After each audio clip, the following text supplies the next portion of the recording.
Hello বন্ধুরা, আমি সুস্মিতা চলে এসেছি একটা নতুন ভিডিও নিয়ে। আমি আবার আমার মায়ের বাড়িতে এসেছি। তো এখানে গোপালদের ভোগ দেওয়া হয়েছে। তো গোপালের ভোগ, গান বাজনা সমস্ত কিছুই শুরু হয়ে গেছে। আপনারা নিশ্চয়ই শুনতে পাচ্ছেন, একটু গানটাও আপনারা শুনে নিন তাহলে।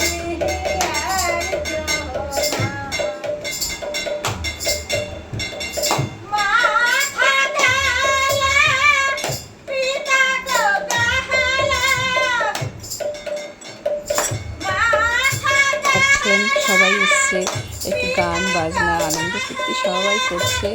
এরপরে প্রসাদ বিতরণী অনুষ্ঠান হবে। আমার মাসি গান করছে, আশেপাশে কাকিমারা সবাই বসে রয়েছে। জপের মালা, অনেকে কৃষ্ণ ভক্তি যারা আছে সবাই এখানে আছে।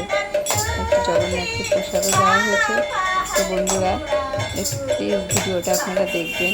যদি ভালো লাগে অবশ্যই একটু লাইক কমেন্ট করে দেবেন, সাবস্ক্রাইব করে দেবেন। আর কি বলবো বন্ধুরা, দেখো সবাই মিলে কত সুন্দর গান বাজনা নিয়ে একটু ব্যস্ত রয়েছে।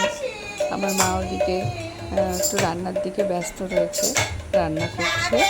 কারণ এইসব ভক্তবৃন্দরা সবাই পুজোর পরেই একটু প্রসাদ গ্রহণ করবে, সে তার প্রসাদের ব্যবস্থা করছে।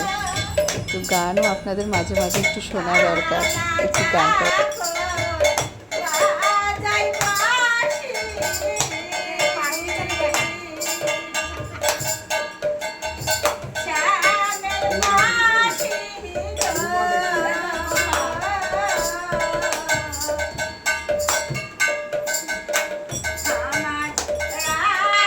গানের মাঝে আবার আমার ভাইয়ের বউ ভিডিও কল করেছে, সেও একটু দেখতে চাইলো বাড়িতে কীরকম অনুষ্ঠান হচ্ছে, সেও একটু দেখে নিল।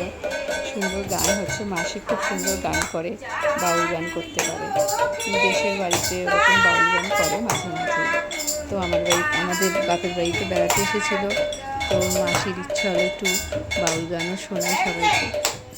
তো ঠাকুরের নামে সকলকে এসে ঠাকুরের হিসাবে যেইভাবেই হোক একটু বাউল গান শুনে সবাইকে আনন্দ দিচ্ছে, মনোরঞ্জন করছে।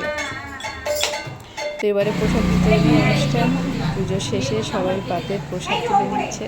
মহাপ্রভুর মহাপ্রসাদ। নমস্কার বন্ধুরা, প্লিজ বলবেন আমার ভিডিওটি আপনাদের কেমন লাগলো। অবশ্যই লাইক করবেন, শেয়ার করবেন, তাহলে চ্যানেলটা সাবস্ক্রাইব করে দেবেন। অবশ্যই আমার পাশে